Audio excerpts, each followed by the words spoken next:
You don't just wake up one day and decide to become a ghost. It happens in the silence after the war you never meant to fight. You pour everything you are into a space, and one day you realize that space has no bottom. It's a void. And the echo of your own effort, it's the only thing that answers you back. Brother, if you've ever given your all, every last scrap of your strength, your hope, your fire, only to find yourself sitting in the absolute quiet afterward, unable to form a single word, then you already know what I'm talking about. This isn't a choice. It's a collapse from the inside out. And I need you to listen to me right now. Because what I'm about to show you, it's the map of a shipwreck I lived through, and it might just be the one you're sailing toward. It starts with a giving, a kind of giving that feels like your purpose. You build, you provide, you fix.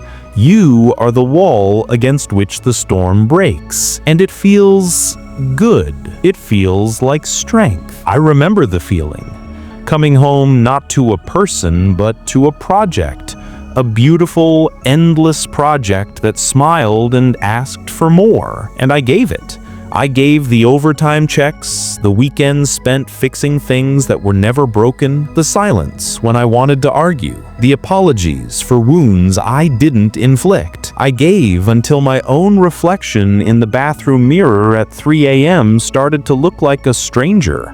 A tired, hollowed-out man holding an empty bucket, and she was the shore, and I was the tide, crashing against her, again and again, thinking I was making a difference. But the shore doesn't thank the tide. The shore just is. And that's the first twist, the one you never see coming. You think you're the hero of the story, the provider, the rock, but you're not.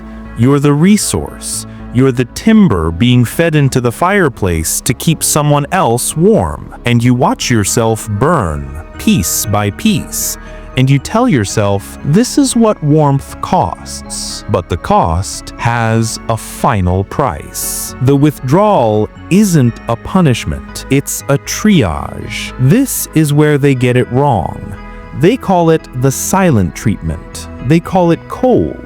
They call it abusive. They don't understand it's the last functioning system on a sinking ship. When the engine room is flooded and the lights are flickering, all remaining power gets routed to one single critical command: stay afloat. Your emotions, they were the first compartment to flood. Your voice, that was the second. What's left is a core processor running on fumes, making calculations in the dark. Breathe in, breathe out. Nod if spoken to. Go to work. Come home. Sit. Do not feel. Do not feel. Do not feel. It's not that he has nothing to say. It's that he has everything to say.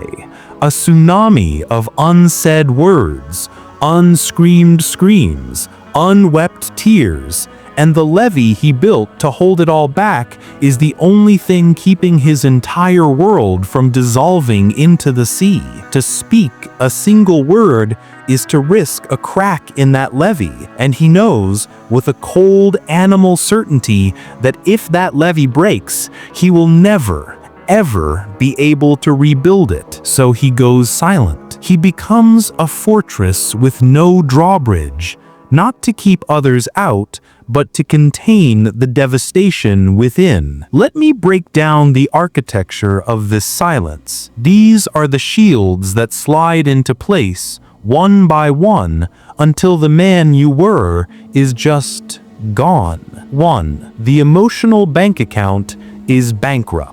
You've been making withdrawal after withdrawal from your own soul to fund a peace that never comes. You've given validation, reassurance, comfort, stability. You've performed emotional labor until your hands are raw. And you look at the ledger one day and you see it, zero, less than zero, overdrawn. And a new transaction comes in. a request for a feeling, for a response, for a piece of you, and the system just declines the transaction. Insufficient funds. It's not anger, it's a profound systemic emptiness. The well is dry, and you are just staring down into the dust at the bottom, wondering how you ever had water to give in the first place. 2. The language of deeds goes unspoken. A man is often taught that love is an action. It's the fixed sink, the long drive, the extra shift. He speaks his love in a language of deeds, and he pours that language out sentence after sentence, chapter after chapter. But when the only response is a request for a different language, more words, more feelings, more vulnerability that he's already proven he doesn't have, it creates a schism. He thinks, but can't you see what I'm saying? Can't you read the book I'm writing with my hands? And when it becomes clear she can't or won't, the pen stops. The hands go still. What's the point of speaking if you're never understood? 3. The fear of the unmanned reaction. This is a deep, primal one. He has been the rock, the stable one, the unshakable. He has swallowed his own fear, his own sadness, his own rage, because the role demanded it. But now, that swallowed emotion is a solid mass in his gut. He knows with terrifying clarity that if he opens the door to it, even a crack, what will come out won't be a single feeling. It will be the entire dam break. It will be a year of swallowed anger, 2 years of uncried tears, a decade of repressed fear all at once. It will be chaotic, it will be messy, it will be unmanly. And the shame of that potential unraveling is more terrifying than the silence, so he locks it down. He becomes the warden of his own chaos. 4. The realization of asymmetry. This one is a slow, cold poison. It's the dawning awareness that the giving was never reciprocal. It was a transaction where you were the only one paying. You were her emotional pillar, but when the ground shook under your feet, the support you received was conditional. It was given only if your struggle was convenient, if your pain was neatly packaged, if your breaking point didn't make too much of a mess. You realize you are in a battle for your own soul, completely alone. The person standing across from you isn't your ally in that fight. They're a spectator, and they're critiquing your form, so you stop fighting. You just lay down your arms. The silence is the sound of surrender. 5. The sanctuary of the cave. There's a reason the old trope of a man going to his cave exists. It's not a myth.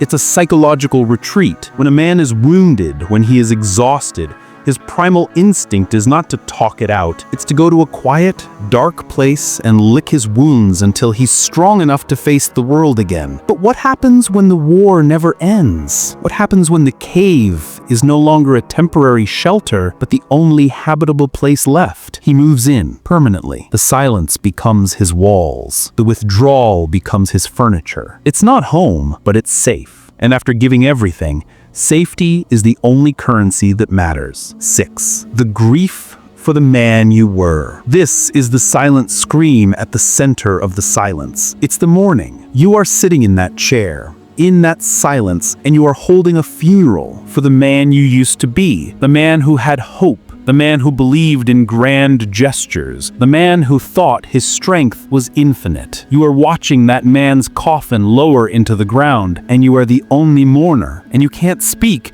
because you are delivering the eulogy in your mind. Here lies a fool who thought he could fill an ocean with a thimble. He died of thirst. How do you voice that? How do you tell someone, I am in mourning for my own soul, without sounding broken beyond repair? So you don't. You just attend the funeral alone. And 7, the final, terrible clarity. And this is the last twist, the one that seals the tomb. The moment you realize that your silence is not a problem for her. It's a new problem about you. It's another thing to be fixed, another flaw to be analyzed. Your utter collapse is not seen as a consequence of the dynamic. It's seen as your latest and greatest failure. And in that moment, you understand everything. You were never a partner.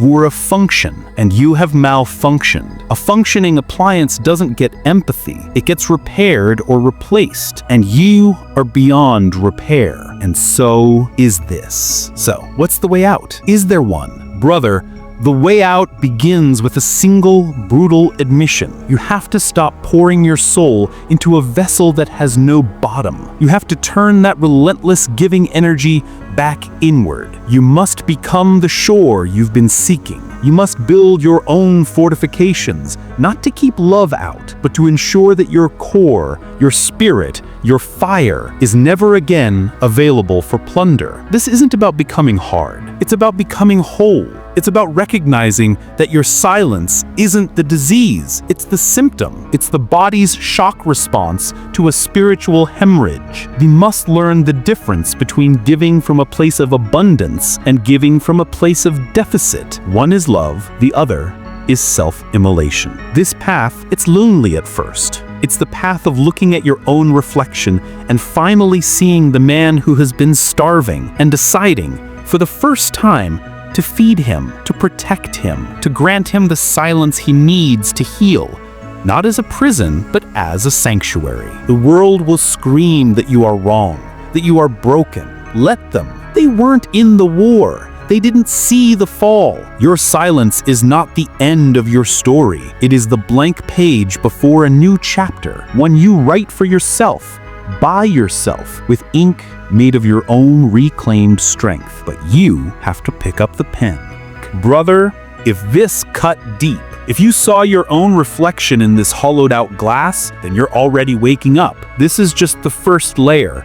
The rabbit hole goes much, much deeper. Smash that like button if you're ready to reclaim your foundation. Drop your war story in the comments below. You're not alone in this fight. And most importantly, subscribe to PsycheHavoc. We have so much more to unpack. The road back to yourself is the hardest road you'll ever walk, but you don't have to walk it alone. Never face the shadows alone again.